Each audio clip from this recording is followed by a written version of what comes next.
All right. We're here again. Another episode of Confessions of a Street Broker. And today I got a longtime friend of mine, probably 20 tours of duty in the design district, longtime street broker in the Stemmons corridor, founder of DW & Co., Diane Williams. Hello. Thanks for coming. I'm glad you're here. This is fun.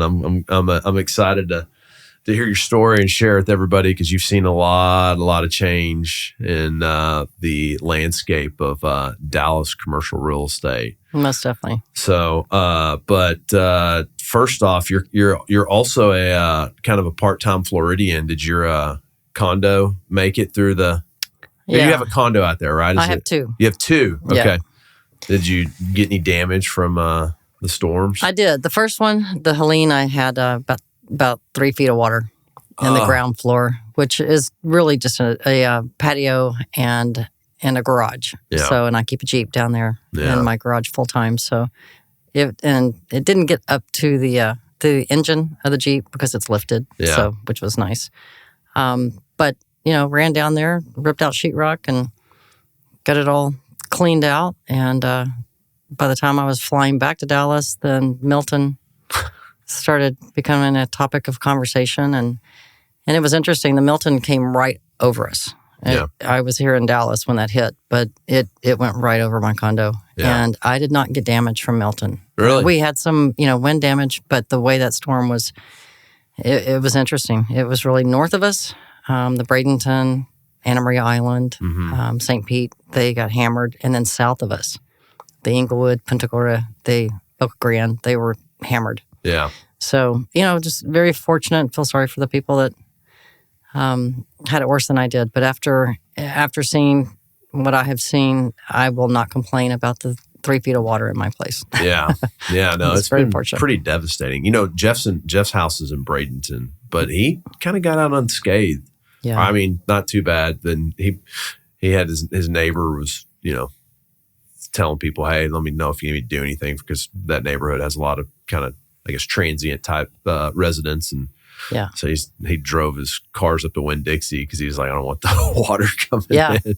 So, what's interesting about that storm is how many tornadoes it's burned off. Like 70 or something crazy like that. It was crazy, and they were large, and they stayed on the ground. Because it was funny, I had the conversation with a friend of mine, and they were like, well, tornadoes could be a problem. And I said, oh, they're water spouts. Yeah. I mean, they're maybe E1s. I mean, they come in, they go away. And then I was so wrong. Yeah. I could not believe the tornadoes from that. That was devastating. Yeah. So, it's there's a lot of pretty sad stories that came out of all those storms recently. So that's I hear you on just no problem cutting out some sheetrock and a little water. Yep. So, I but complain. Well, to the reason we're here. So, let's just kind of start from the beginning. Like, where did you grow up? Where are you from? Let's go through it. So. Well, I grew up in Dallas. Okay. I was born at Baylor Hospital, so I'm on Gaston Avenue. Oh yeah. Okay. I was raised by my grandmother. Okay. In East Dallas. I went to Bryan Adams High School. All right. And I went. What did I do from there? I ended up after high school. I graduated from high school a year early, and went to Mid-American Nazarene College on full scholarship. Mid-American Nazarene College. In Olathe, Kansas. Olathe, Kansas. Okay, on a scholarship. What kind of scholarship? Academic or athletic? Or Athletic. Okay. What did you play? I played basketball, volleyball, and track. Oh, okay. So I went on all you got three. to go play all three. Yeah. Did you score points in all threes? I did. That's awesome. The track was probably my strongest. So I ran the quarter. Okay. 400? Yep. Yep. Set an NAI indoor track record. Oh, so you could move. I was fast. Yeah. I was fast. I was, young but fast. If I would have stayed my senior year of high school, then my coaches, you couldn't talk about what recruits were looking at you and all that. Mm-hmm. So when I told them I was graduating early, they kind of pulled me in and said, you have LSU and USC looking at you, and you do not need to graduate early. Yeah. But, I'd already committed. So I didn't know. I was young. Why did you make the decision to graduate early, or did you just get your classes done, or were you just kind of ready to move on in life, I guess?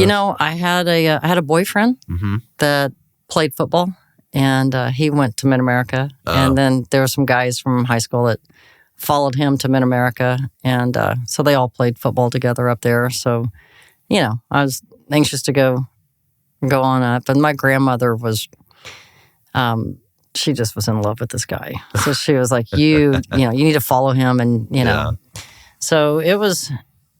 Yeah, but my senior year, you go in, you figure out what classes you need to take, and I think I needed senior English, and it was all I needed. Yeah. Everything else were electives, and she was like, "You're not going to waste a year, so just go ahead and go to college, and they'll, get a scholarship and do that." So you get to Kansas. Get there. I lasted a year and a half in a private Christian college that made me wear a dress every day. Oh man, that's not college. It was more strict than the environment I grew up in. But so I left there and kind of floundered for a little bit. I went to Eastfield Junior College for a little bit and ended up going to Southwest Texas, which is now Texas State. Yeah. Who has a pretty decent football program now. It does. Man, they've been, so I don't know if you ever listen to this stuff, but like me and Will have a little episode we do on Mondays, and we always Jeff will call in and we have college football picks. Okay. And Texas State has been my team this year. I'm like, man, I'm betting on Texas State like every week. Yeah. Like they seem to kind of get together, and I watched them when they came into Dallas last year and played in that bowl game at SMU, and they beat the hell out of Rice. And not that Rice is a great team, but man, I mean, they just showed up and dominated. And I think Texas State done a good job with the transfer portal. A lot of guys go, they beat a bigger program. They're like, man, I can go down there and play now. And, right. So yeah, it's kind of interesting. Yeah. So, yeah. It's fun to watch it go on. I have not been to a game. That's on my list. It's probably worth going to now, so. Yeah. Okay, so you're at Southwest. Graduated from Southwest. I paid for my own college at that stage, so I was on the 8-year program. Graduated in '89 from Southwest, and my first real job out of college, I worked as a fitness cardiac rehab specialist for St. David's Hospital in Austin. Okay, so what did you graduate in? What was your degree? My degree is in physical education and special education. Okay, and so then you go take a job where you're rehabbing people that may have just had a heart attack and whatever symptoms came out of that. Outside of that, you're helping writing fix fitness that. programs for them and monitoring their, doing all that. It was fun. I did that for a couple of years, and then I ended up back in Kansas. And wait, how'd you get drawn back to Kansas? Well, I was dating a person at that time that joined the FBI. Oh, okay. And that is where they ended up getting transferred to Kansas. So I followed up to Kansas and again, just kind of floundered around. And I mean, if I could really back up even further than that, let me back up a little bit further. I worked at, my grandmother was the personnel manager of Woolworth. Okay. And she worked for Woolworth for 35 years and went as high up as a woman could go in a corporation back in those days. But she was the personnel manager at Woolworth at Big Town Mall. Okay. If you remember Big Town. Yeah, oh yeah. So I was a cashier at Woolworth when I was 14 years old. Yeah. So that's what I did, through high school I was working retail. Working retail. Yeah. So anyways, now when I'm in Kansas, I started running a running shoe store called Fidipides. Mm-hmm. They used to have one here in Dallas back in the day. Yeah. But it was a running shoe specialty store, and I managed that store for about a year and a half. And we put on all the 5K, 10K runs all around Kansas City, and I enjoyed it. I loved it. I was a big runner back then. And I ended up coming back to Dallas. And let's see, at that stage, I kind of fell into working for and I started out as a part-timer. I worked at Champ Sports. Okay. And as a part-timer at Champ Sports, I was out selling the guys that were full-timers. And they had a really good management program back then. If you don't know a lot about retail, I didn't. Yeah. Not to that level, but they had a management program, and I went through the program. And back then, the managers they were college degree guys. Yeah. And it was great pay. It was a lot of work, but it was great pay. So I went through their management program. I was with the company for 7 years, and it turned out that I ran the most profitable store in the Kinney Shoe Corporation. If you knew this, it was owned by Woolworth. Okay, so you're back to. I'm back. You're back to Woolworth. When I saw my first paycheck, I'm like, Woolworth? What? How in the world? This was crazy. So I was very successful with them, and they ended up transferring me to Fort Myers, Florida, to run a large store there. And I did that for about 1.5 years, 2 years. And I don't know, I hit a light bulb went off that I did not want to be 40 years old and selling Nike tennis shoes and, cowboy jackets. So I took a week's vacation and I took a real estate class. Okay. How old are you at this point? I was probably at that point 33. Okay. 33, 35, somewhere in there.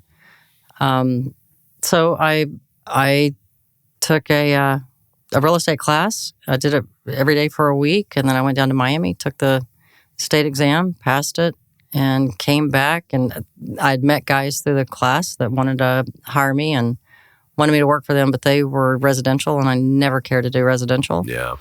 You were licensed in Florida before you were licensed in Texas? Yes. Okay.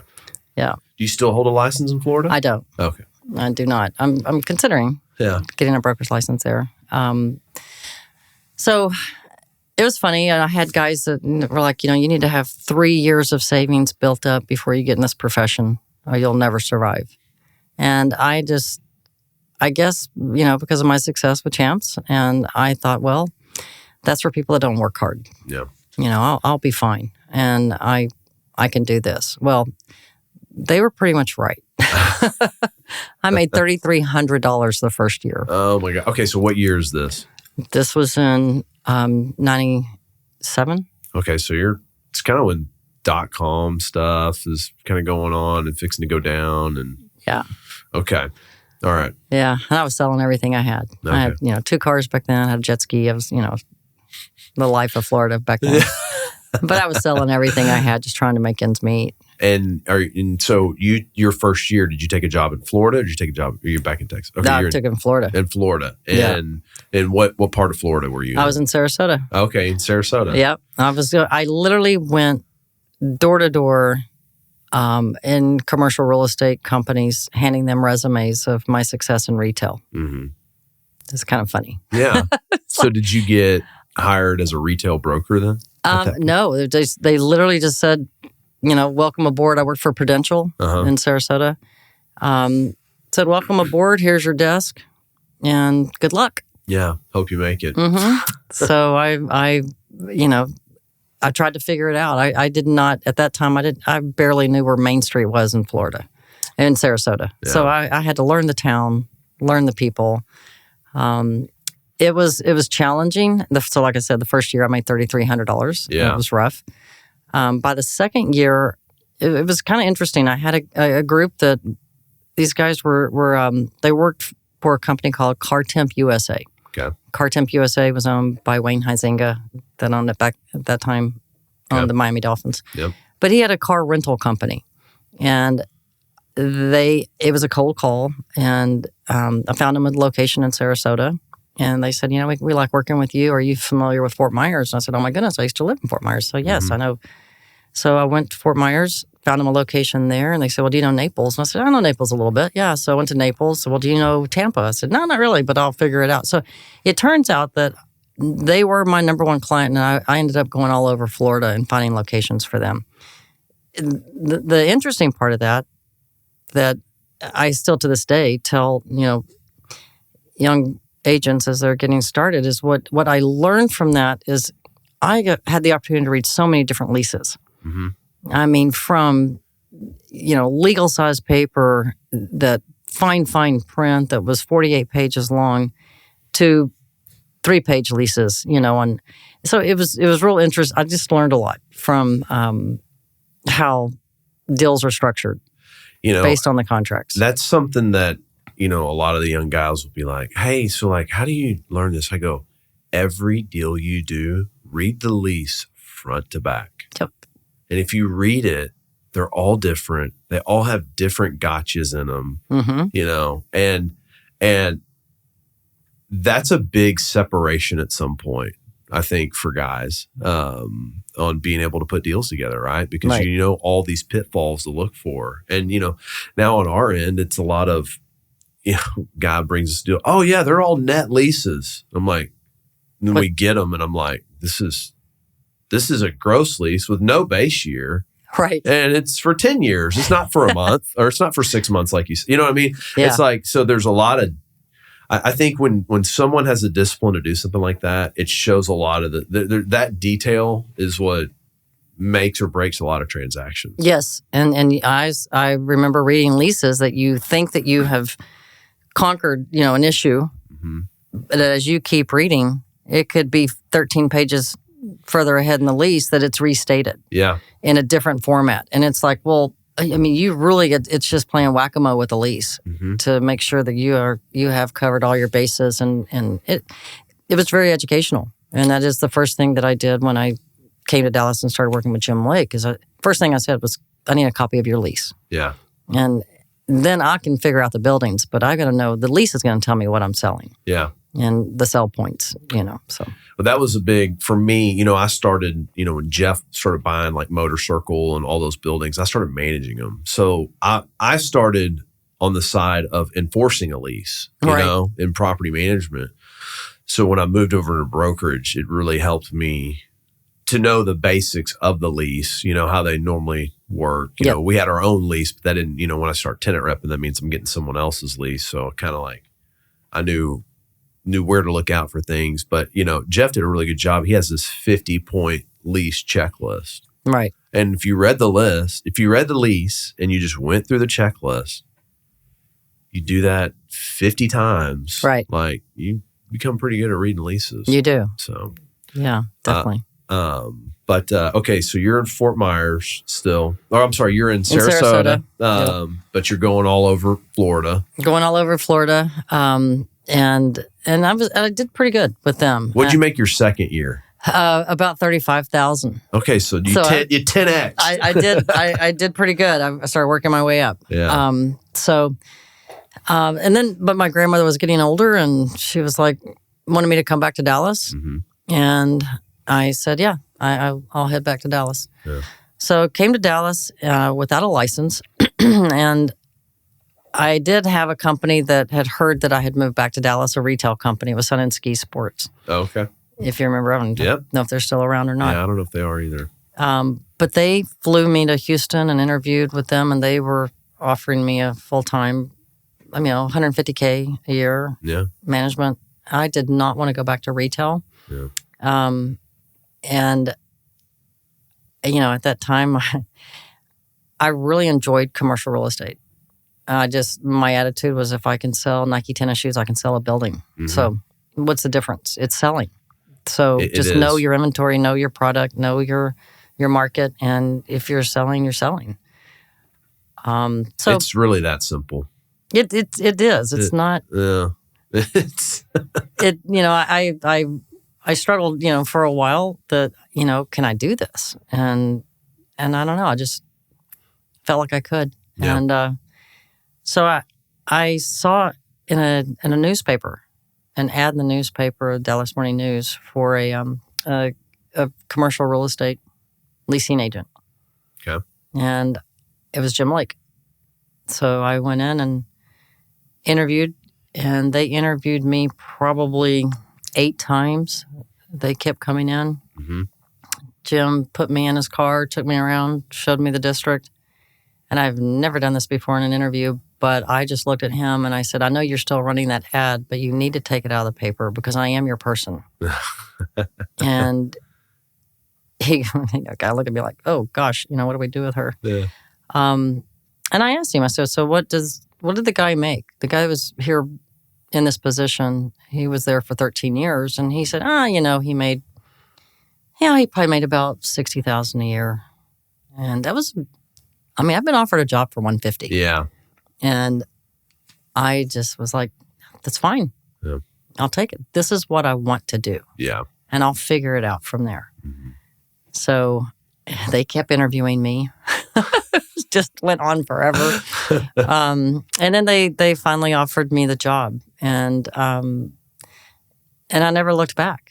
And so was the job to be Jim Lake's leasing agent for his portfolio? Yes. Okay. How much footage did he own when you got there? At that time, he owned maybe a 900 to $1 million. Okay.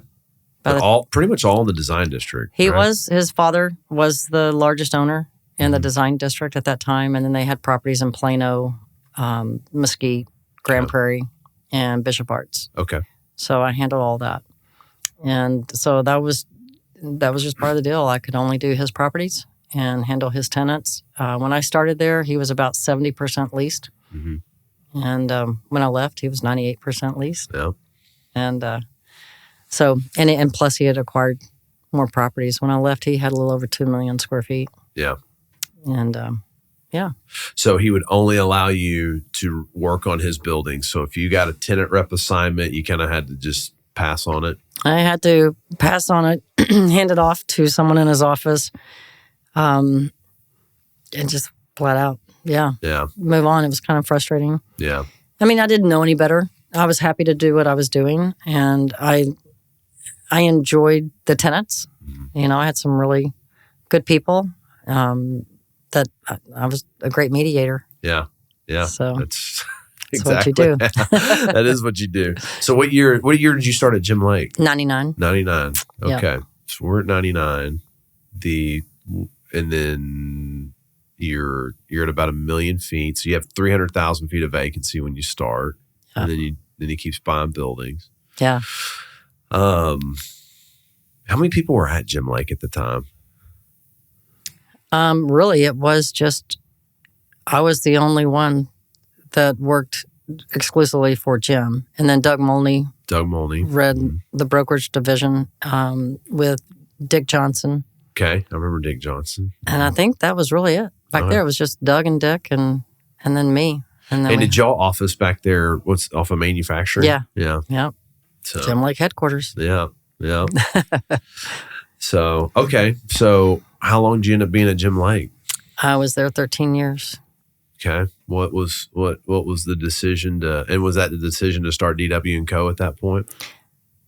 Well, no, not at that point. There were always issues, you know, Jim.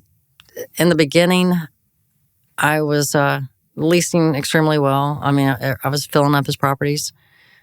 I was his top producer for 13 years. Yeah. I mean, there were more people being hired on and even assisting me and also assisting Doug. So the company was growing. And he had an asset manager. And then they just started rearranging my pay. So, you know, the property manager all of a sudden would get 10% of anything I did on a renewal. And then all of a sudden the asset manager came in and said, well, you know, she wants to get a percentage of whatever I do for a sell because I was selling his properties as well. And I guess my attitude was, look, I'm all for you paying your staff, whatever you want to pay them, and I'll be the first one to high five them, but I shouldn't have to pay them. I don't want to pay them. Yeah. I mean, I don't understand that.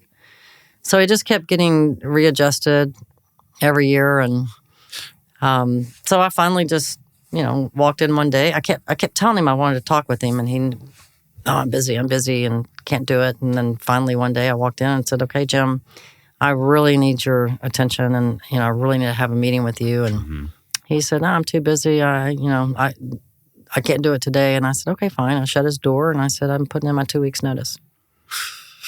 Did that get his attention? That got his attention. I mean, he was, okay, I can meet with you today at 2:00. You know. So, and I told him I I loved working there. I did not want to quit. Yeah.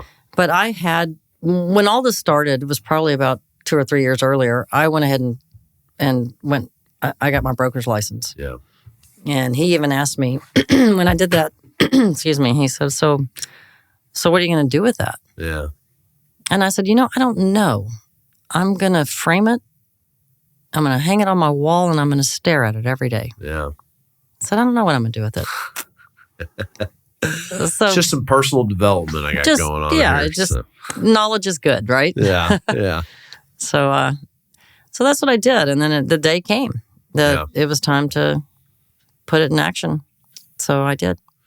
And I literally had 2 weeks notice. So I had 2 weeks to start a company and called my sister out of her retirement. She was a physician's assistant in East Texas. And I said, holy crap, Donna, I just quit my job. I need help. I got to, I'm starting my own company. Yeah. And, I told Jim when I quit, I said, I don't know what's going to happen when I go out there. I don't know if I'm going to make $5,000 a year, $50,000 a year, or $500,000. I don't know, but that's the thrill of it. Yeah. Is I'm anxious to go find out. So. And so there's nothing like having a deadline to get things done. Exactly. I had to come up with a company name. DW & Co. is probably not the name I would have chose today, but that's the name that came up at that time. And yeah, you had a shot clock. So. Yeah, I did. You had to go lease a space.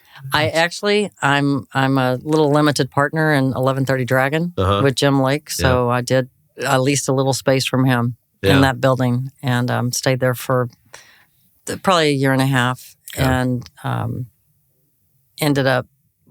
I can go on the story, but I had a guy show up on one of my listings early one morning. I met him at the space and showed him a building that I was selling, and he said, I really like you, and I'm down here to buy some buildings. Mm-hmm. And he said, I don't have anyone representing me, and I've got to go look at a building down the street. And I didn't tell them I had a broker, so let me go look at that building. But I'm going to come back to you, and I want you to help me find some buildings. Yeah. I sold him 6 buildings that year. It's awesome. Yeah. So it really helped. That really was like, wow, this is crazy. It's a big injection right there. Yeah. So, okay, so this is about 2014? That was around 2014. I started in May of 13. Okay, May of 13. And what, were you pretty nervous or you just, I got it, I'll figure it out? Same attitude? It was a little of both. Heck yeah, you're nervous, but you're also, it was exciting to know that I could actually grow. Commercial real estate, any to me, entrepreneurship is you're going to get out of it what you put into it. Yeah. And I knew that I could, have the discipline to put into it, and I was anxious to see what I got out of it. But I really was never a dollar chaser. Mm-hmm. I just knew that if I took all the right steps, then the dollars would follow. Yeah. So no, it's very evident when you're representing people that if you just kind of work on the transaction, the money will show up. You can tell when people have commission breath. Yes. And the client can too. It's we've been in situations now on now that we're kind of more on the principal side, and we had a deal the other day. The guy's like, "Hey, we need to make an offer on this building." We submit the LOI to the broker to go make the offer. He calls us back 2 days later and he goes, "Hey, this is like a $16 million deal." He goes, "I'm going to need you to pay me 4% on this." Oh, wow. I was like, "Well, what did they say about the offer?" He goes, "Well, I haven't submitted it yet." Oh, wow. And I was like, I just go, "Hey, man, we're good." He goes, "What do you mean?" I go, "I don't need to do this. You need this more than I do." Right. So, and we've had multiple situations like that, and it's when you get in a situation like that with somebody, like and that's probably in any kind of interaction in business, you can kind of tell what the true intentions of one of the parties is in there. And, it's like, but like now I'm going to be pretty guarded with that guy on anything he brings me. Because I'm Right. like, what, and his whole reasoning was, well, I think they have a broker. I'm like, wait a second.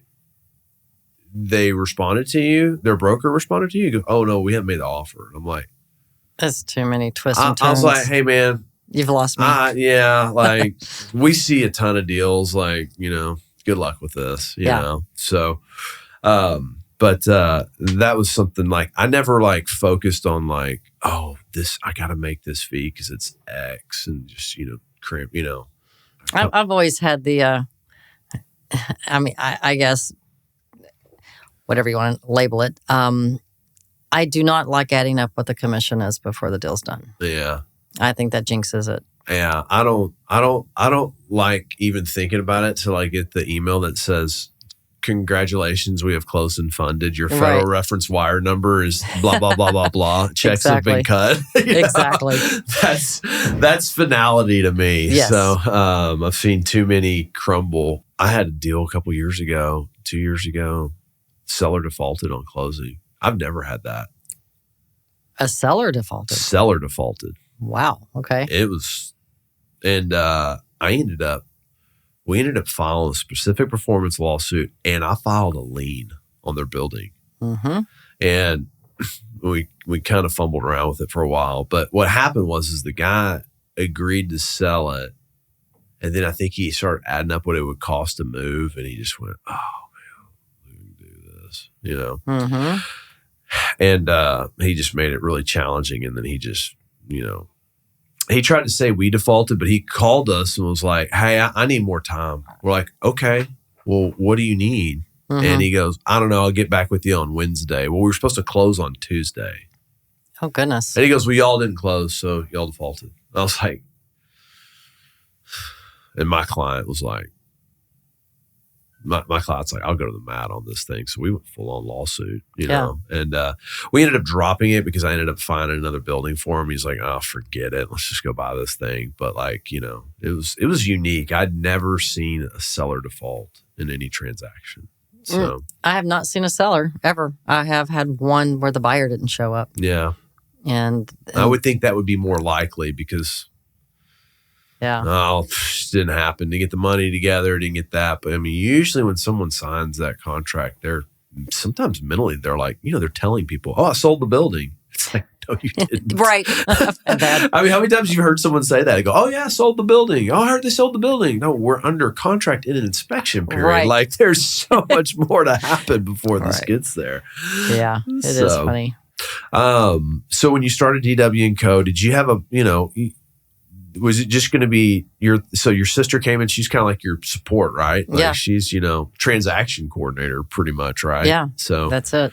And so in 2014, you'd been in the district now for 13 years, mm-hmm. or I guess 2013, sorry, May of 2013, you've been in there 13 years.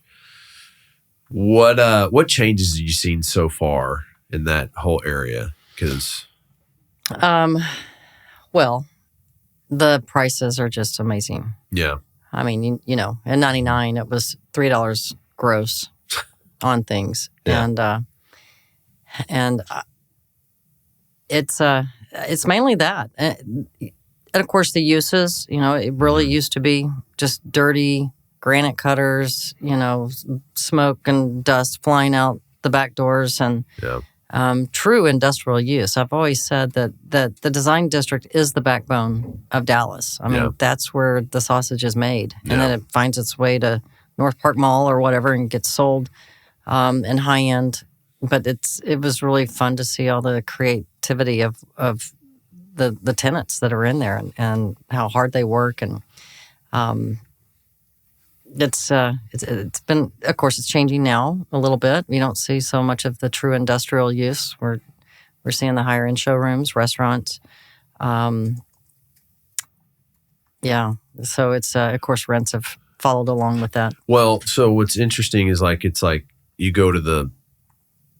go across Riverside, right? Like, or industrial, whatever the name is,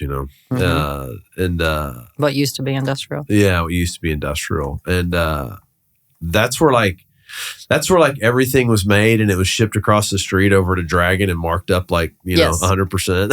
Yes. So, Yeah. But that area now, like to your point, is starting to become the Dragons and Slocum type tenant mix Yes. of the world, which is very unique. It took a long time for people, they would say the design district, and what they meant when they said that was a little piece of Oak Lawn, Highline, and Slocum. Yep. And when I was with Jim Lake and we were doing the redevelopment of 1130 Dragon, I walked up and down Slocum, Highline. They're like, "Oh my gosh, here comes this girl again." Yeah. But to promote what we were doing on Dragon Street, and you'd be amazed that they would look at me and go, "Oh, I wouldn't be caught dead on Dragon Street." Yeah. And it just fell off into an abyss. And really what drove Dragon Street at that time was all the art galleries coming out of Deep Ellum, because their rents were going up over there, so they could now come to Dragon Street. So Deep Ellum refugees became design district tenants. Yes. Okay, I didn't know that. Yeah. That's kind of interesting. So that's where a lot of the art galleries came from, and then the art galleries just made Dragon Street, one of the hottest streets in the district. Yeah, that's one. I mean, it's a very unique. I had one of our investors.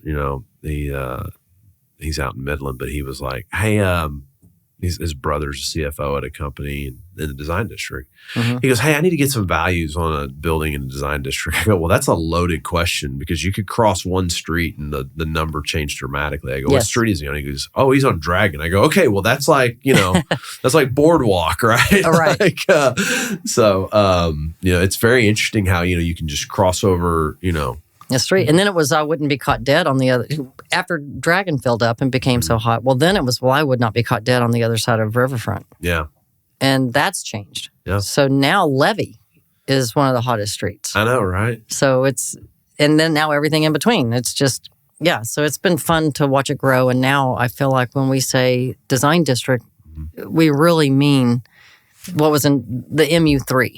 Yeah. Which is from Continental to Wycliffe, Levee to 35. Yes. Now we're a true design district. Yeah, that's what I think Wycliffe is, that's what it is. That's the middle. Past that, it's Trinity, right? It should be Trinity, but now, of course, I see guys, we're calling the design district all the way to Mockingbird. Yeah.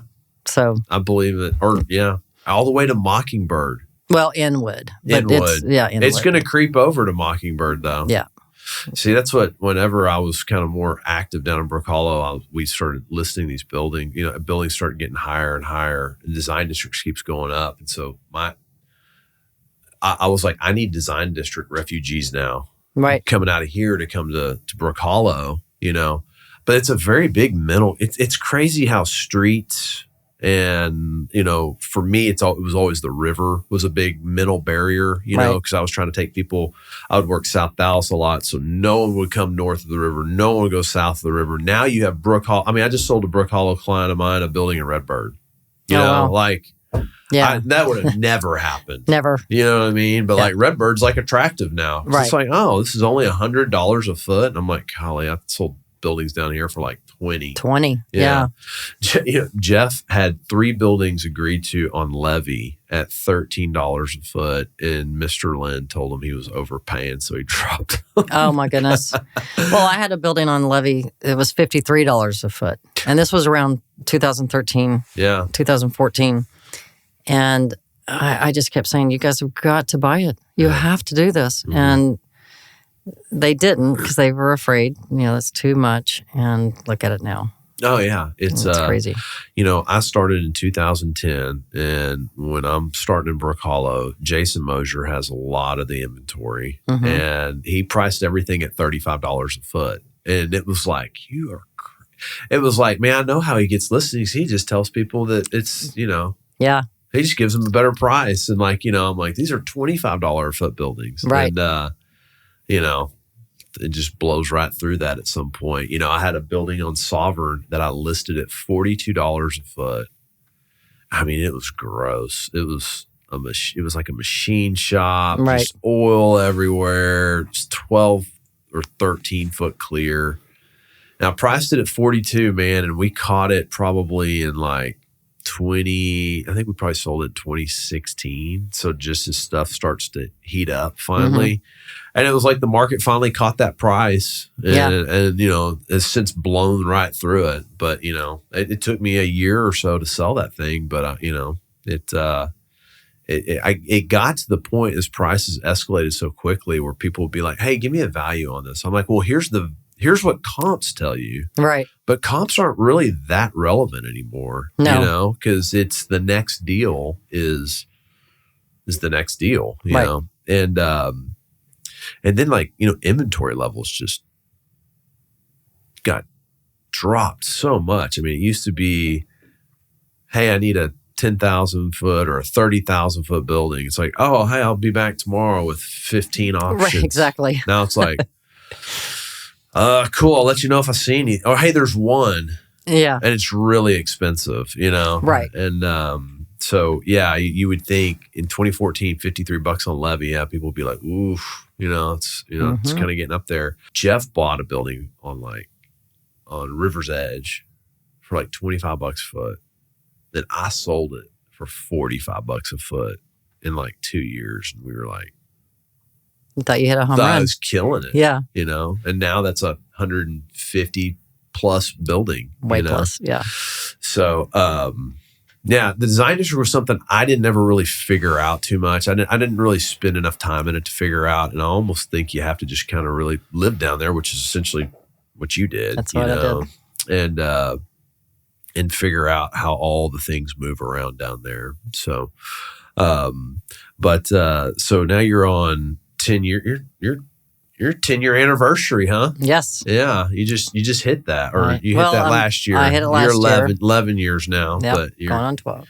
Going on 12. So speaking on the values of what has happened in the design district, you and I worked on a very unique transaction that this came into play in spades. So I represented a guy at 1153 Quakers, 10,000 foot freestanding building. He used to have a printing company in there. And Quaker, again, this is now the design district, but that was Trinity. That Quaker often there, it gets, once you get honestly about right past 1153 Quaker, it starts getting pretty grungy back there, And now it's all kinds of different things. Yeah.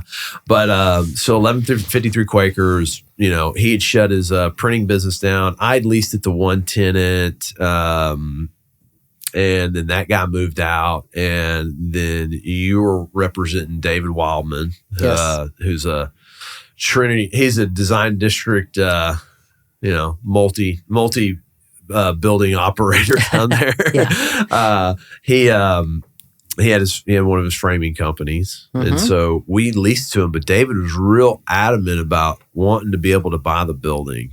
And buildings that building at the time was worth about $35 a foot. Right. And so we signed this lease. I want to say this probably happened 2 years ago when we sold it. Maybe two. Yeah. 2 to 3. Yeah, 2 to 3. So let's say you're at, we're 8 years removed. So we're, 2016, right? Yep. So this is just before things really take off. And David was real adamant about a fixed purchase price option, which on a 5-year lease, I've never done past a 1 year. And typically you just don't want to do that because you don't lock yourself in that long. Right. But I don't remember how it all went down, but we agreed to $100 a foot. And I think Robert Tribble just goes, man, if you told me this thing was worth $100 a foot in 5 years, I'm hitting the sell button. Right. Okay. Well, we agreed to it. And I think I allowed him to agree to it because I was like, it's so outlandish. Like there's no way. Right. Well, lo and behold, we come to the end of the lease and we exercised our option. You exercised your option. And that thing was worth about $150 then? Yeah, $150, $175. Yeah. It was kind of a oh shit moment. Yeah. We got that notice and he's just like, what's this worth now? I was like, dude, it's worth a lot more. And we we literally like called an attorney. He's like, is there any way to get out of this? And it was, we kind of looked at it and he finally went, oh man, shit, I agree to it. So let's do it. And he's like, but I have to owner finance. I got to like make this up. So that worked out very well. But man, what a trajectory. Like, yes. Who saw that coming? Who saw that coming? I mean, we were saying if it triples, we killed it. Well, it like, it like 6x there almost. Right. And that was very interesting to see that kind of, and then that whole area back there to it's what I was saying earlier. It was very grungy for a long time. Mm-hmm. And now there's like whiskey clubs back there and event spaces. Yeah. William Wesley moved their showroom back there. Yeah. And then all the little live workspaces. One of the first deals I did back there was, I'm trying to think, this had to be around 2014, was, oh gosh, now I'm going to forget the name. Four Dog Studio, I think. They do plays. And it's a live play event. They used to be in Deep Ellum. Yeah. And so we sold them a building back there. And it was around 100 a foot, I think, that I sold that. And it's called Four Dog Studio. They're getting ready to open up. I was like, who's going to come back here? Right. For, live plays and things. But anyway, it's happening now. So that was pretty fun. That was kind of always a thing that was always hard for me was trying to understand a design district user. Mm-hmm. You know what I mean? Like it's a big transition to go from industrial, like where I get it, you're making a product and, it goes around, you're making this widget and it goes around the assembly line and comes out the door, or you're distributing product, whatever it is. And then these uses start coming down. Like, that's kind of got to be challenging, right? When you start getting these requirements and you're like, you want to do what? Yeah. You know what I mean? Like, how do you kind of like, how do you sift the bullshit meter on like, is this a real business or not? Oh gosh. Okay. It's trial and error. Yeah. Because I have bought into some of the things that they say, and then it never transpires. Yeah. And now you have a lease. We got an investor. Oh yeah. All these things. And after you sign a 5-year lease, and about a year later they're out of business. So I guess I'm a little more wide-eyed. Yeah. When it comes to really asking better questions. Yeah. Of how this is really going to fund itself and long term. And it's funny though with a lot of the crazy stuff that goes on down there, it's all driven by parking. So that's always your, can you really do this? And even if you could do it and it is successful, can you park it? And a lot of brokers down there or agents, I mean, they'll sign a lease with anybody. Mm-hmm. And not looking, they'll say, oh, this whole street parking is all owned by the city and you can park wherever you want. To me, that's just extremely short-sighted. Yeah. Because you are going to piss somebody off. Yeah. And is that the reputation that you want to have? So it is a challenging district to master. It takes years to really understand how you can put the puzzles together. Yeah. And, there is one big guy down there that, his attitude was, I'll just block off all their parking and then they won't be able to use their dock doors anymore and that'll put them out of business and I'll go back and buy their building for nothing. I'm like, okay, number one, you just cannot operate like that down here. Yeah. You will be so short-lived. It's a Peyton place and we all have to get along. So yes, I mean, hey, can I move my car while your 18-wheeler is backing in to fit into your overhead door? Can I borrow some of your parking? Between 2 and 3, I've got a meeting that 15 guys are showing up, and then we'll get out of your way. We got all just kind of go back and forth and helping each other out. It's once the cones start coming out and people start trying to, trying to be the parking police. Yeah, it's like that's it's not an environment that people want to work under. Yeah. So it's a like I said, it's a little Peyton place, and you want to get along with your neighbors. And we just bought that building on Slocum. Yep.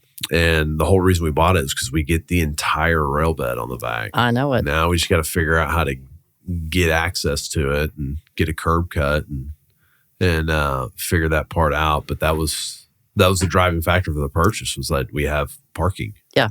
Anything with land is it's a good investment. We got a nuclear power plant next to us, pretty much. But yeah, pretty much. I mean, if my I always say I can hang out here more often and have some curly hair. So yeah. So, but we bought that building with just kind of the thought of, you just kind of. I think investing down there, you have to be. It's not a very. I feel like a lot of people started investing down there and raising these rents up so high, and they didn't lease. There was a lot of leasing inventory down there for a while, and it seemed like the numbers were just an equation of what the business plan was versus what there wasn't really comps to support probably these things, right? You're having, if you go in and you redesign a building from an industrial building to more of a retail showroom, gallery type deal, you have to go pull comps from, in the beginning, you had to go pull comps from some other land, right? You know what I mean? And say, this is why it'll work here, which I think that took a while. Because I want to say back in like 2019 or something, I was just driving around down there. I was like, man, there's a lot of vacancy and the market is hot, But I think that was the attrition of tenant from design district. A lot of the tenants were there coming up on renewals, and they're like, I'm not paying this. You can't do it. So they go to Brook Hollow at that point. Then you have to kind of start reshaping the tenant mix in the design district, which has happened and continuing to happen. The majority of sales in the design district are owner users. Yeah. And I do get, yesterday, as a matter of fact, I had someone call me, an appraiser, wanting to know what a good cap rate is in the district. Yeah. It's just hard to say it with a straight face. Yeah, I don't, yeah. You just can't. Like, I think if you stabilize anything to a 6 there, you probably did really well. Really well. I'll give you an example. The 1201 Oak Lawn, which is where El Bolero and the tile shop, all that. So the guy that used to own that building, back when it was Grassroots, if you remember that, it was a 40,000 square foot, furniture distribution center. He called me up right when I went off on my own, and he said, "Hey, I've heard of you, and I would like for you to help me make this and turn this into a multi-tenant building." Yeah. I'm like, okay, yeah, cool. So we met. It was literally like on a napkin and a pencil, and we drew out. I said, "I'll put a restaurant in this front and have a view of downtown and blah, blah, blah." So we just started piecing it all together. And he was going to keep it forever. He downsized his Grassroots business and put in the tile shop, Bungalow 5 and El Bolero. And I thought, we're all good. He's happy. He's got income. No big deal. And then he said, "Well, I would sell this." And I went, "Holy crap, no. You never said anything about selling. This was your baby, and you were going to keep it and just enjoy the income off of it." And I said, "So what would you sell it for?" And he said, I'd sell it for $12 million. I'm like, "Oh, okay. That's $300 a foot. So you're really not a seller." Yeah. He goes, "Well, I am at that." Yeah. So I said, "Okay." I never advertised it. I never marketed it. I was like, nothing had sold for $300 a foot down there at that stage. But we sold it for $300 a foot. Yeah. And what did you just have a random investor that was like, "Hey, we want to be down there"? Yeah. And there was an investor that said, "Do you have anything that is income producing?" And I went, "No, I really don't." "Well, I might. I do, but I'm not advertising it." I said, "Because it's kind of a, it's up there." Yeah. But it is a great location. And I said he would sell, but this is what it is. And it was a big investor. So I just said it would have to be on a NATCAR lease or a NATCAR contract. And it would be a 30-day inspection, 30-day close. And here's the price if you guys want it. Otherwise, he'll enjoy his income. And they did. They took it. And so what was their plan? Just to eventually raise the rents in there? And then was he going to move out eventually? And we did a deal. Reposition the rest of the property. And so then they put in the Haas motorcycle. Yeah. And I guess that's around 20,000 square feet because I represent that space now. Yeah. For lease. Yeah. No, that's, they probably bought it in an in-place sub 4 cap probably, I would bet. Like very sub. Yeah. It was closer to 3. Yeah. You know, at least money was cheap back then. Yeah, money was cheap, and but that's that's about where they are. Well, so we own. I don't know if Jeff owns. Me and Jeff own 2 buildings in the design district. We own, I guess Trinity, a new design district. We own that medical district building, which is 42,000 feet. And we own that Slocum building, and it's kind of like, hey, it's hard to explain to your investors whenever we're doing, a very standardized industrial deal over here in another market. But it's like, listen to me on this deal, like Slocum, we're like, hey, this is what we're paying. And I don't, this is like a worst case scenario. We think we got to get at least 4 now because we're fixing to tear down this whole site across the street. There's going to be a lot of construction going on. And then Greyhound, Greyhound site, and I said, so like, I wouldn't expect a distribution for years. Mm-hmm. But in 10 years, this could be worth like 3 to 4x what we paid for it. Exactly. And so that's really the underwriting thesis, And one night Jeff and I were having dinner at Town Hearth, and it was like 10 o'clock. I was like, let's go walk all around that building. So it's like 10 o'clock at night. We're walking. Oh gosh. You know what I mean? But like, when you look at it from that view, right? Yeah. When you look at it in the day, you see the city. You're like, okay, there's a city, right? There's uptown. No, right but there. night it's beautiful. But at night it's like, man, like this could be totally something different. In some, this could be a restaurant at some point because we have parking. Yes. So I think when people look at investing down there, you better be very patient, and it's not a buy it, fix it up, lease it up strategy. I think it probably was back in 2000, right? Yeah. But like that's no longer the strategy now. You got to have a little vision. You got to have a little patience, and it's on our medical district building. We're in a conundrum right now because we have this vacancy. It's always been a challenge vacant. It's like 17,000 feet, which is a big block of space in that part of town. Yeah. And I've leased it for years. Jeff has leased it for years. And we bought it off our client. And it's always been a challenge to lease that space. But now we have 2 deals. One's like an as-is storage deal, which is great, right? Like, and it's hitting a number that makes a lot of sense just to do it. Okay. Which is the easy button, but it's only 2 years. Okay. And then we have a design district tenant that wants to take it. They want to put about $500,000 into the space and like make it a design district building. So it's kind of like, like, do we start transitioning this building? You know what I mean? Or do we take the quick income and not have to worry about a ass beat of construction that we're fixing to go through, So they want you to pay part of the construction? No, we can amortize it into the deal. Okay. But it's like, we're in this conundrum, like, is it time to shift the building? Where if we just throw another storage tenant in there, on a return metric, it's probably the better deal to do because it's easier, it's quicker, it starts November 1. But on the long-term trajectory, which deal do you do? And that's been, and so we just kind of put it back in the tenant's court and said, hey, they've been kind of like, hey, we're going to go bid this out again and all this stuff. I'm like, hey, you got a competitor now. So we're just be like, I think we would rather do the more traditional design district type tenant deal, but like, we got a bird in hand. We got to do something. We've been vacant for 6 months, we got to get something done. And, so we're like, hey, we need an answer by Friday. Yeah. I can see both sides to that. I mean, the district tenant is looking long term. Yeah. Because if he can lock in with you for 5 years, he will be so below market in 5 years. That's right. So I see what, for you, I guess the income would be more from the showroom tenant. The showroom tenant would be more. Yeah. It would not significantly more. I mean, yeah, it's probably the true delta is only about $1 a foot. Okay. You know what I mean? Yeah. So, that's meaningful on an evaluation basis. But, how long does it take us to get there to start generating rent, to get the work done, to go through construction? Yeah, true. Deal with the city, deal with permitting, like all these things.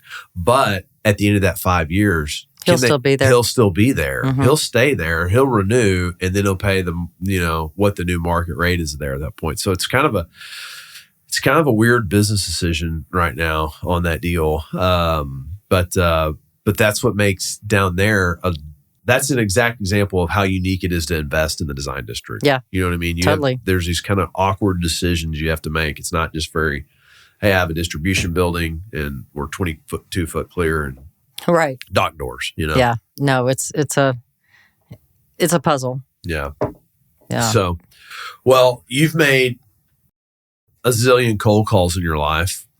What's one of your most interesting cold calls or awkward or funny ones? It's something I always like to ask people. The Craziest Cold Call Story is proudly sponsored by First Citizens Bank. First Citizens excels at providing fixed rate financing up to 85% for owner-user properties, including office, medical, and industrial. I know. I was trying to give that some thought. One, because I wasn't a huge cold caller. Is this crazy to say out loud as a street broker? Yeah. Because I worked for Jim Lake in the beginning. You already had your product. So. It was all built in. So I did not, except for when we were, trying to highlight new buildings and Right. that is the walking I did up and down the neighborhood. But for the most part, the phone was always ringing because he was the largest owner down there. So it was just, going from one deal to the next constantly. Yeah. So when I went out on my own, I thought, okay, here is where I need to introduce myself now to the district. Yeah. Because I've been in the Jim Lake bubble, and that other people didn't know who I am, and it was totally the opposite. When the minute I left, then the tenants, all my tenants started calling me, and I didn't cold call one of them. Yeah. They started calling me, and then like the guy at 1201 Oak Lawn, Pete. I didn't know Pete.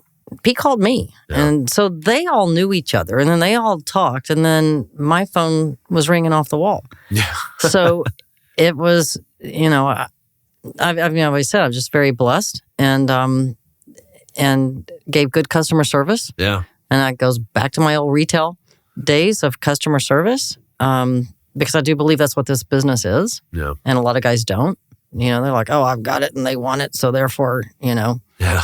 screw them to the wall let's see how bad they want it. It's like, hey, okay, I don't really, that's not my forte of what I do. It's tell me what you want for it, and then let me get you as close as you can, but it's got to work for all parties. Right. I'm just more of that middle of the road kind of person. So all that being said, I have not really just walked door to door, but I will say the funniest thing in that regard, the owner, his name was Peter, of 1330 Dragon Street. Okay. You remember Goodchild's, the old pink building on the corner? Yep. He called me. It was like on a Labor Day, like a holiday. And he called me and I answered the phone. And he said, my name is Peter and I own a building on Dragon Street and I would like to meet with you. I said, okay, great. And I said, when do you want to meet? I had no idea what he wanted. And he said, well, today's a holiday. How about next week? And I said, okay, I'll be in there on Tuesday. I'll meet you on Tuesday. Yeah. So I walked into his place and introduced myself and said, you wanted me to be here? And here I am. I said, what can I do for you? And he goes, do you know why I called you? I said, no, I really don't. I don't have a clue. He goes, because I want to sell my building. And I went, okay, great. I said, well, that's what I do for a living. Yeah. I think I can help you out. He goes, but do you know why I called you? And I said, no. He said, because of all the brokers and agents down here, you're the only one that has never walked into my place. Oh, wow. And I thought, the reverse cold call. Total reverse. He said, all these other guys, he goes, they just hound me and I get cupcakes and I get calendars and I get pins and stationery. He goes, I don't need all that crap. He goes, I just need somebody to sell my building. And he said, and plus you came as a referral. Yeah. So he said, I want to work with you. I said, great. So I'm glad I never bothered you. He goes, yeah. He goes, you never bothered me. And You didn't even have to pitch. no. It's like, I'll take it. Yeah. So yeah, it was kind of interesting. So The reverse cold call. I like it. it is a reverse cold call. So that's Yeah. where that's where all of my businesses come from, referrals. Well, referrals are you can't really pitch it better than the person that already referred you. Yeah. It's when we get a referral for a capital partner Mm-hmm. from one of our capital, when we get an introduction from one of our capital partners to another capital partner, it's kind of foregone conclusion that this is going to happen. It's like, hey, you're looking for this. Right. Hey, you need to talk to these guys. They're very active, and I've got X amount with them, and it's been, it's gone very well, Right. and it's just kind of a like, hey, yeah. So when do you want to start? Like, how much you got? Right. So It's a reputation, it is, and that's the best compliment I could have. Yeah. Is somebody to say, yeah, she sold my building, did a great job, and I highly recommend. Yeah. No, it's totally, it is. And, you can't sell yourself better than someone else that's executed a transaction with you. Right.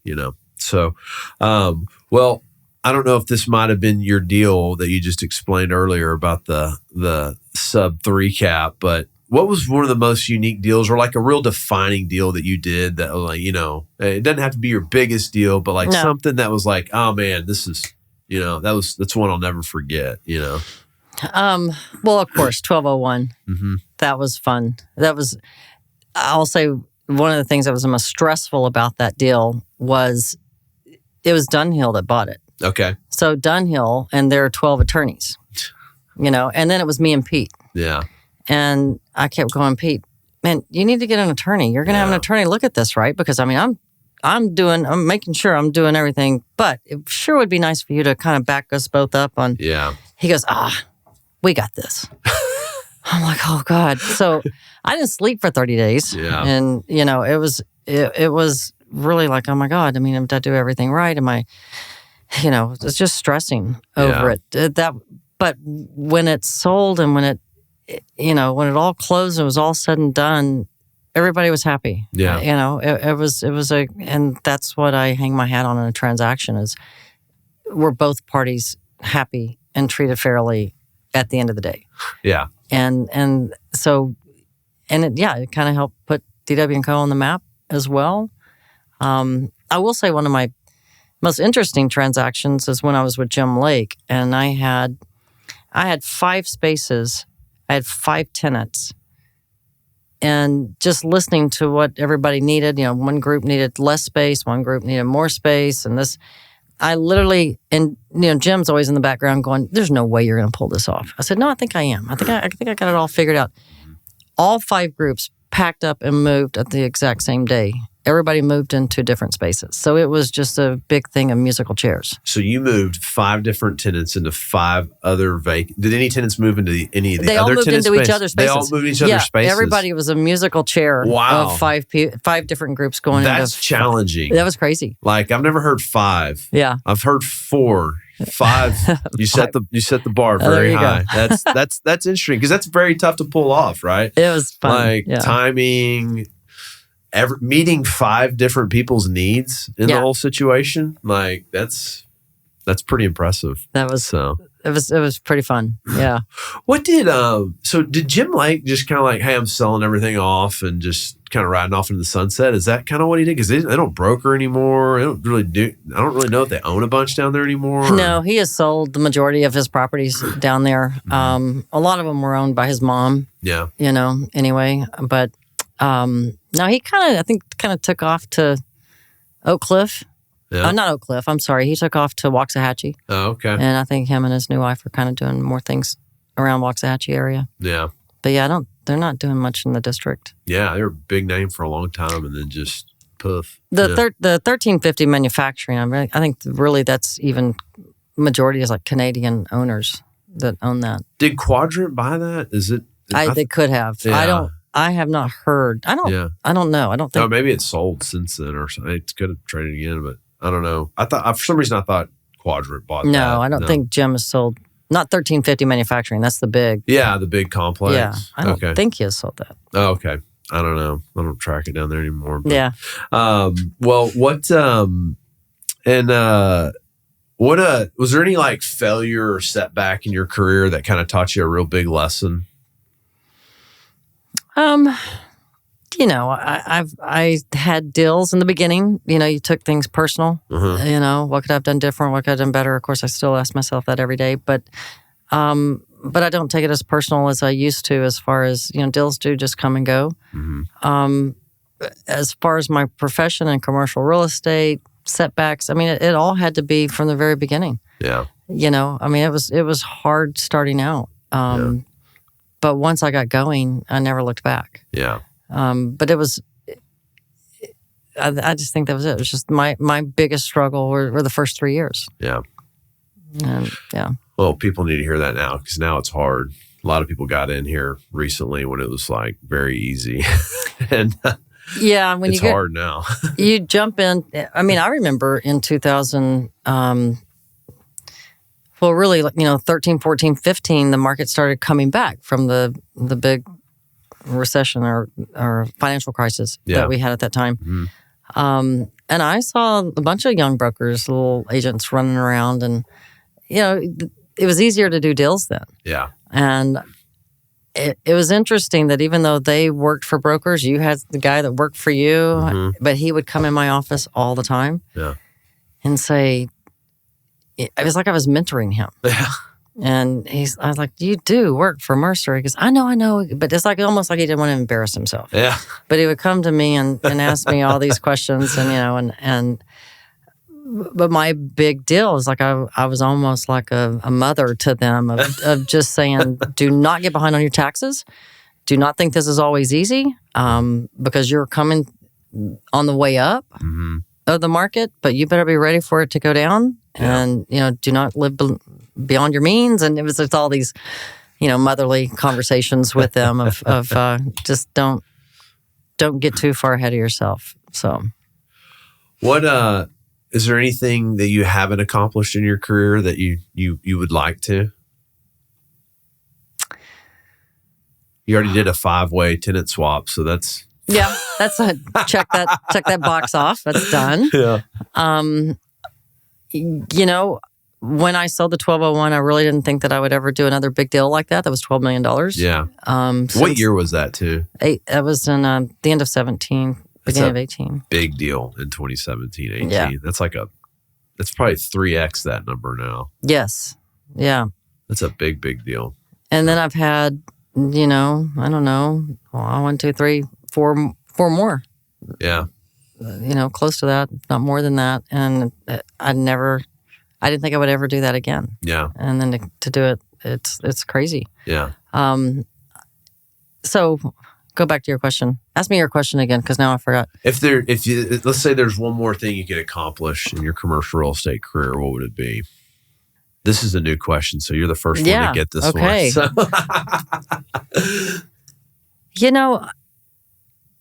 I look at it as I want to, everything I currently have on my books, I want to see them to the finish line. Yeah. That's it. I don't, and some of them have stayed on the market a little bit longer than they should have. It was not a fault of anyone. It wasn't the product. It wasn't the brokerage. It was just rates were going up. Yeah. Everybody kind of dried up with the election coming up. Everybody just kind of froze for a little while. But that, from my end, it's like, come on, I don't want my guys to think that I'm not working hard for them every day. So I guess it's just, I just want to see everything to the finish line. I want to get these things done. I feel like the market's going to start coming back around. And we got to get through the election. Yeah. Everybody's going to get that off their plate because that's the easy not now button, right? Yeah. Waiting on the election, uncertainty, Yeah. So we got to get through that part of it. Well, was there any projects you're working on right now that you're really excited about? The project is, several, but the main one is several owners. If you're listening to this, she's not discriminating against your project. If she doesn't mention it. So yeah, nothing's everything. they're equally important. Right. But my 100 River Edge, I see a lot of potential with that property. Yeah. It's on a 1.3 acres. Mm-hmm. It's exactly what we were talking about. It's a long-term land play. Yeah. Get in there and get some tenants in it, and then just enjoy owning it. And like you said, 10, 15 years, if that. Yeah. These things are going to continue. Yeah. To increase in value, and the market, the district's going to continue to change. Yeah. Only for the better. It's like our Slocum building. It's like something I don't even think about unless I'm driving, right there on the 35 mix interchange. I'm like, there's that building we own, Yeah. And so that's always been, it's just sitting, You're right. It could be sooner than 10 years, but in my mind, I'm prepared mentally for 10. Yeah. What I found was interesting, though, was like, what's the Oaklawn Design Center right there? The 14. I can't remember what it's called. These guys out of The Florida Decorative Center? bought it. Yeah. And they're fixing to do a massive remodel on it. Oh, that's the 1444 Oak Lawn. Yeah. Mm-hmm. That's right down the street from us. Mm-hmm. And they're putting $157 a foot in TI into the building, which is... They're supposed to be bringing in like 5 or 6 restaurants. Yeah. For me, I'm like, that's almost... We've just paid a little more than that per foot for the building. So it's like, if they're putting that in TI, like we're gonna be okay with this, even with the nuclear power plant. Yeah, that's right. That will definitely change the district. I mean, that is the change that it needed. Yeah. Because that building has just been kind of sitting idle for a while. And with it's a sauna that bought it. So sauna, that's right. Yeah. So when they do start, bringing this to fruition, it's going to really change the dynamics of the district, because I think we will finally, I went to Bill Hutchinson was given a speech one time, really pumping up the district and doing all this. Yeah. We have Apple that wants to come down. We have all these, big companies that want to come down. They want to be in the district. And okay, does anybody have any questions? Well, me in the background, I'll raise my hand. He's like, oh God, yeah, Diane, what's your question? I said, why aren't they here? Yeah. I mean, they want to be here. Why aren't they here? And I knew the answer, and I knew that he didn't want to have to answer the question in front of the whole group. We can't park it. Yeah. So that's where I feel like with this project at 1444 is really going to change the district, because he has parking. Yeah. And now you will see Apple down there. You will see a little bit of Knox Henderson start coming down to the district that will really be good for the area for sure. Wonder if you'll get any people out of downtown, because downtown seems to be on the down. Yeah. So I could see it. Yeah. What is there a book you ever read that was like big life-changing thing, or kind of put you in a direction that you didn't see coming? I don't know. It seems to be something for me. So okay, so I did know that question was coming. Yeah. And that question is probably the one that kept me up last night, because I'm embarrassed to say I'm not a big reader. Yeah. Let me put it this way. I'm not a big fiction reader. So I kind of hang out. I like reality. Yeah, I'm big nonfiction too. Yeah, I'm more nonfiction. So, I mean, I'm all over the news. I'm all over. I mean, I read everything that I can. Then I fact check everything I can. I go crazy on stuff of just knowing, what really is going on in the world I'm living in. And I do. Anyway, so I'm kind of boring in that sense. I don't really just drown myself in a book. And I got to say, when I do have downtime, I'm not just sitting and reading. I mean, I'm play golf. Yeah. When I'm in Florida, I have jet skis and a boat, and I have a whole different personality. How often do you get to Florida? Right now, probably every 3 months, I try to go down and stay for about 2 weeks. Yeah, that's it's probably a pretty good reset. It's a great reset. Yeah, it really is. It's there's just something fun about. I'm a pretty aggressive jet skier, so I'm not just your typical 61-year-old lady on a jet ski. So it's pretty fun. It's a whole different, like I said, it's a whole different personality, different life, and it helps me to just regroup, refocus, let it all out, and come back to work and with a clear head. Yeah. So, yeah. No, you need that. That's awesome. What's something about you that no one knows? Mm. Nothing. I'm pretty much an open book. Yeah. Or what's something unique about you? Like you got some special talent that no one knows. I'm thinking it's jet skiing. Jet skiing. I used to train horses. I used to show horses and reining. If you ever heard of reining, it's kind of like a. Have you ever seen the horses that run and do the sliding stop? And they run and slide. They keep running the back. Okay, I did that. So I when I was in college. In Kansas? No, this is a Texas Southwest? State. Okay. And I paid for my own school, so I was always stop and start. And I was going to college on a Pell Grant. So I just got a wild hair because I had been working for a guy out in East Texas prior to going to school. I can tell you a whole bunch of stuff. But I worked on his ranch, so I helped break and train 2-year-olds and, drove tractors, cut hay, and I did all that. But probably one thing that nobody really knows, the way I paid for my college is I worked at the second largest camp in the nation. It's called El Rancho Cima, which is out by Canyon Lake in the Guadalupe. Mm-hmm. And it was the Boy Scouts of America. Okay. So I was their aquatics director. So I taught rowing, canoeing, life-saving, all the merit badges.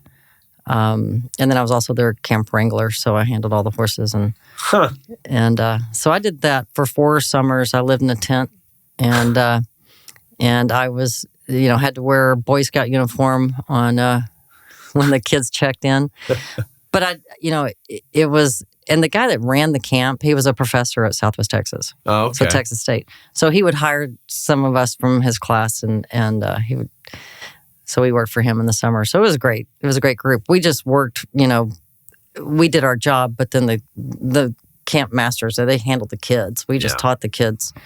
So that's probably something no one knew about me, but I can row and I can you can do anything on the water, it sounds like. Yeah.